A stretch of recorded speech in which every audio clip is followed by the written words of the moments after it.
Salam sejahtera, terima kasih kena bersama dengan saya di Nazlin Unity Channel. Ini adalah keputusan terkini rayuan 23 pemilik rumah teres Kampung Sungai Baru di mahkamah. Isu Kampung Sungai Baru sudah lama perlu diselesaikan sebenarnya. Tetapi apa yang berlaku ialah ada orang-orang luar yang cuba menghasut, memanaskan dan menunggang isu ini. Lalu kes ini menjadi berlarutan, sukar diselesaikan dan tiada perkembangannya. Ada dua pihak, dua kumpulan dalam kes Kampung Sungai Baru. Satu yang mahukan pembangunan segera, satu lagi yang kini kononnya menuntut untuk dapat pampasan atau dapat lebih lagi. Akhirnya, rayuan 23 pemilik rumah teres Kampung Sungai Baru ketepikan keputusan kosongkan kediaman telah ditolak mahkamah. Mahkamah Tinggi di sini hari ini menolak rayuan 23 penduduk Kampung Sungai Baru berhubung permohonan mereka untuk menangguhkan pelaksanaan perintah pengosongan kediaman masing-masing.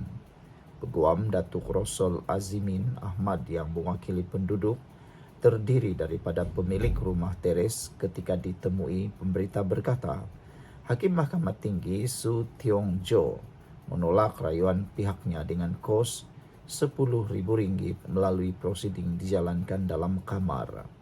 Rosol Azimin berkata, Hakim membuat keputusan menolak rayuan anak guamnya dengan alasan pelaksanaan terhadap milikan kosong telah dijalankan. Tetapi kita diberikan peluang untuk menulis surat kepada peguam pemaju bagi dibenarkan masuk ke rumah untuk mengambil barang-barang yang masih ada dalam rumah. Ada tempoh masa untuk kita failkan rayuan. Jadi, kita akan failkan dalam tempoh yang dibenarkan undang-undang, iaitu dalam tempoh 30 hari katanya. Rosol Azimin berkata demikian pada sidang media di Kompleks Mahkamah Kuala Lumpur selepas prosiding berkenan. Sebelum kita teruskan ulasan ini, jangan lupa tinggalkan komen anda dengan tanda pagar Kami Sayang Malaysia. Sebelum itu, izinkan dulu saya berkongsi kepada anda semua, ini ialah terapi imun Transofectal for Life. Terapi imun yang meningkatkan daya imun badan kita sehingga 400%. Secara umum dan ringkasnya, apabila imun badan kita bodoh, apabila imun badan kita lemah, apabila imun badan kita tidak bertindak lagi, kita kena penyakit. Tapi apabila imun badan kita jadi kuat, bijaksana dan seimbang, kita sembuh dari semua penyakit. Imun badan kita menghancurkan semua penyakit yang ada dalam tubuh badan kita. Cepat dapatkan produk hebat ini melalui nombor telefon saya yang tertera. Produk ini lulus KKM, halal dan diperakui oleh dokter-dokter di seluruh dunia. Saudara-saudara sekalian, keputusan ini dijangka akan dapat menyelesaikan konflik Kampung Sungai Baru. Dalam notis rayuan terbabit, pemilik kediaman berkenaan merayu keputusan penolong kanan pendaftar Kaisaratul Jannah Usmani Othman yang menolak permohonan mereka bagi menggantung writ milikan kosong yang dikeluarkan pada 4 Jun lalu dan pelaksanaan writ terbabit pada 15 Julai lalu. Penduduk yang bertindak selaku perayu menamakan syarikat pemaju KL City Gateway sebagai responden dalam rayuan itu. Pada 15 Oktober lalu, polis bersama pelbagai agensi penguatkuasa melaksanakan raid milikan kosong terhadap 26 hak milik individu, merangkumi 37 unit teres di Kampung Sungai Baru di sini. Tindakan itu dilaksanakan selepas melalui beberapa proses perolehan yang ditetapkan dan perintah pengosongan dikeluarkan mahkamah. Hello guys, ini ialah walkie-talkie Bofeng BF888S. Dapatkannya di Shopee, murah. Guys, ini ialah headphone Onikuma K2 Pro. Hebat, luar biasa, cantik dan murah. Dapatkannya di Shopee. Guys, ini ialah powerbank Mozom PB149. Murah, hebat dan dapatkannya di Shopee sekarang. Guys, ini ialah Shocks Open Swim Pro. Headphone yang hebat, kualiti hebat, tahan air. Dapatkannya di Shopee. Guys, ini ialah headphone One Audio E70 Fusion. Dapatkannya di Shopee, murah sekarang. Salam sejahtera, terima kasih karena bersama dengan saya di Nazilin Unity Channel. Hari ini kita nak cerita tentang pergolakan dalam parti Bersatu. Bersatu bergolak, apa hal pula ungkit video panas yang lain?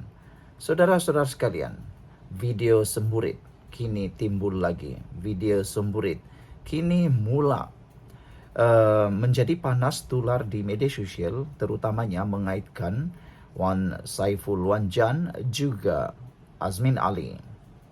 Pertelingkahan dalaman Bersatu secara tidak dijangka menghidupkan semula satu skandal yang disangka sudah lama terkubur, membabitkan video seks semburit di Sandakan 6 tahun lalu. Ahli Majlis Tertinggi Bersatu Wan Saiful Wanjan baru-baru ini membangkitkan semula isu itu dengan menuduh Setiausaha Agung Parti Azmin Ali sebagai lelaki dalam video tersebut. Wan Saiful berkata perkara itu melayakkan Azmin disingkirkan daripada pemimpin atau memimpin Bersatu. Kenyataan Wan Saiful itu memburukkan lagi perpecahan dalam parti. Azmin segera membalas dengan mengecam tuduhan itu sebagai fitnah. Ada netizen yang mencadangkan kepada Azmin Ali supaya menyaman saja Wan Saiful Wanjan dengan segera dengan jumlah bayaran saman yang luar biasa besar. Kata netizen, supaya dapat membersihkan nama Azmin Ali, Azmin perlu menyaman Wan Saiful Wanjan. Perlu diselesaikan di mahkamah. Berani kerana benar, takut kena salah. Satu saja jangkaan yang netizen katakan kalau Azmin Ali tidak berani mempertahankan diri, tidak berani membawa ini kes di mahkamah, ini akan dapat menunjukkan bahawa Azmin Ali mungkin benar-benar terlibat dalam kes atau video tersebut. Jadi adalah elok kalau Azmin Ali mengambil tindakan segera menyaman Wan Saiful Wanjan atau selesaikan saja di mahkamah. Perkara ini memang agak memalukan Parti Bersatu. Di samping itu, kita juga hairan kenapa Wan Saiful takut betul dengan Azmin Ali, kepimpinan Azmin Ali. Adakah sebenarnya betul-betul wujud komplot mahu jatuhkan Muhyiddin dan komplot untuk menjatuhkan Hamzah Zainuddin?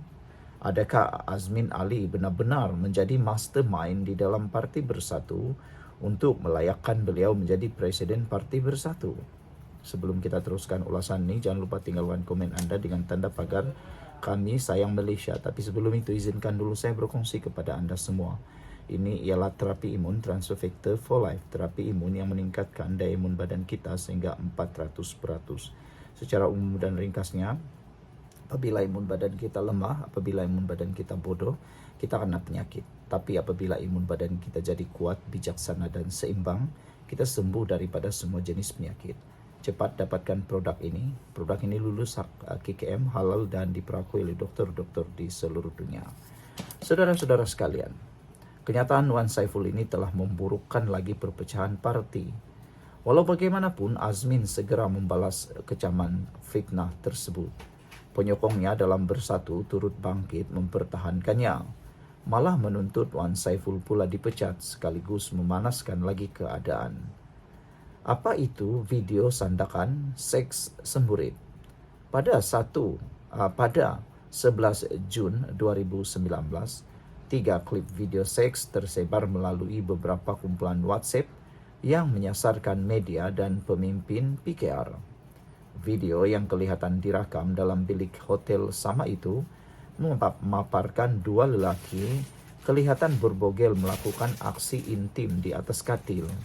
Salah seorang daripada mereka menyerupai ketika itu timbalan PKR merangkap Menteri Hal Ehwal Ekonomi Azmin Ali. Kumpulan itu turut mengedarkan dokumen yang kononnya resip pemindahan bank mendakwa pada 19 Disember 2017 sebanyak 3.08 juta dipindahkan ke akaun Maybank milik UEM Group ke akaun Dutch Bank yang dikatakan milik Azmin. Namun, Baik UEM maupun Maybank menafikan dakwaan tersebut dengan mengatakan UEM membuat laporan polis dan Maybank menyifatkan dokumen itu sebagai palsu. Bagaimana ia mengaitkan Azmin? Keesokan paginya, Ketua Pemuda PKR bahagian Sentubung, Haziq Abdul Aziz memuat klip 34 saat di Facebook mendakwa dia salah seorang individu dalam video itu dan menamakan Azmin sebagai pasangannya. Dia mendakwa rakaman itu dibuat secara rahsia pada 11 Mei tahun sama ketika pilihan raya kecil Sandakan di bilik Azmin di Hotel 4 Point. Haziq turut menggesai spiarin menyiasat Azim atas tuduhan rasuah dan menegaskan dia tidak layak menjadi pemimpin. Sekian untuk kali ini, jangan lupa tinggalkan komen Anda. Bye-bye.